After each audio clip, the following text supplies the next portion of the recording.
I think one thing that they really need to look at is the model of how they're doing things, because sometimes it's the how. The how is, who are you selecting, who's selecting the manager, what's the football directors doing, what's the decisions there, what's the recruitment doing. And then on top of that then is you need some kind of consistency in stability within the club. When you're within the football club, you can't have maybe 3 or 4 people saying 3 or 4 different things, and that seeps through. And people say, okay, yeah, but you're playing and they're in the boardroom. No, it comes through because the energy of the football club is different, because there's 3 or 4 people above saying 3 or 4 different things. Now, I worry for Chelsea because, 1.8 billion, I think they've spent, and year 4 is where the ownership is.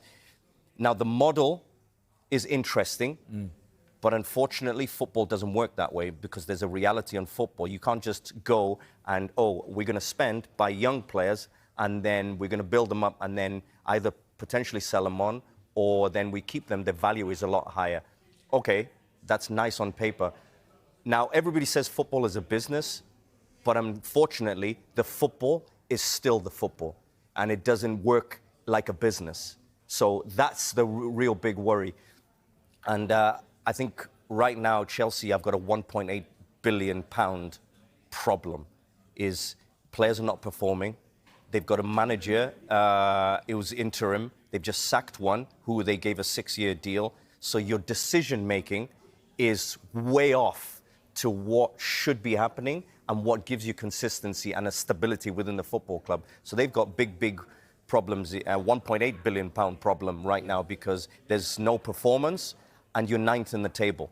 Now, Chelsea are in big trouble if they're not in the Champions League with a £1.8 billion spend. Former Chelsea midfielder, now managing in Saudi Arabia. He was, of course, Spurs at one time too, but for this purpose, we're talking Chelsea. Gus, good morning. How are you? Good morning, very well. Nice talking to you, boys. And you. Looking on from afar, I presume you're afar. Are you in Saudi? What have you made of Chelsea's season?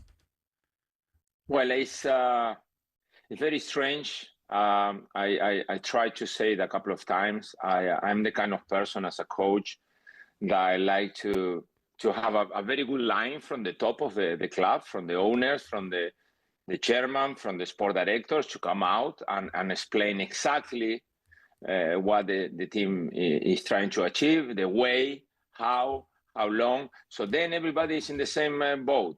At the moment, there is people that are still thinking that Chelsea is buying young players. That was 4 years ago with Frank Lampard. So they are no more young, okay? And also that they need to look for a specific coach because of whatever reason, where there is no identity. So it's a little bit uncomfortable for the coaches, I think, and that one take us to the position where they are now. I don't remember a so bad run of games in the league, like the one that unfortunately finished with the job of Liam. But we see. I mean, it's unpredictable. I cannot see something happening for good or for bad. But however chaotic it ever is at Chelsea, they do something which a lot of clubs would kill for, and that is they win trophies no matter how they go about it. But yes, but I agree with you totally. But why do you sack the manager after winning European competition and the World Cup?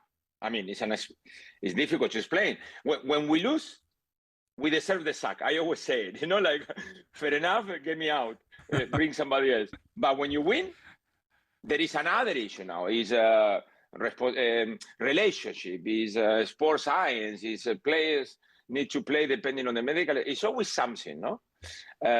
And then you change, and then when it looks like, okay, you're going to go in a different direction with a different kind of manager, also you get the bad run, but being in the FA Cup semi-final, which give you the chance to go to a final and win another trophy, and again you change. So it's difficult. I think it's difficult for coaches. At the end we're going to become like the situation of Roberto De Zerbi at Spurs, where, okay, I'm going down, I maintain my contract, go 5-year contract, you pay me 5 years, millions and millions, and then I go. If no, I don't go. I wait until the summer. Chelsea is going to be the same. I mean, we're talking about big names. I know there is always someone who's going to take it anyway. But, if it's a a really high coach, he would say, okay, give me 4 years, and you pay me the 4 years if you sack me after 3 months. And you cannot be spending 15 million, 20 million, 50 million in coaches, because that's not the right way. You will never improve. So that's the situation that for me as a coach, it hurt me, and also as a Chelsea fan. Gus, as a coach and as a former midfielder at the club, how do you balance Enzo Fernández and Cole Palmer? I know Cole Palmer plays off the right a lot, but how do you effectively got 2 10s there? I know Enzo is more sort of an attacking 8, but he does like to make those runs into the box. They're obviously 2 exceptional players, but can you balance the 2 of them? It's a very good question, and I'll tell you why it's a very good question. My biggest mistake in football as a coach, it was a Real Betis. I had very good individual players, and I tried to play them all together. And it didn't work. It didn't work. And then I got sacked. So I blame myself for not being able to leave one big name out and perform. And if you perform, you play. Now, and remember that in the national team of Argentina, Enzo plays as number 6. Now, you control the ball, you go change of position when McAllister with other players, they play a different style.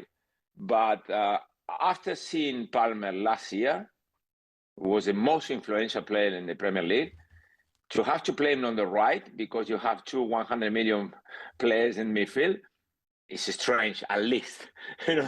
I mean, you first accommodate your best player, and then you see which system you can play. But I don't think it's a problem to play with Caicedo sitting and Enzo and Palmer. Enzo more box to box, Palmer more closer to the box. It's a matter of finding a way.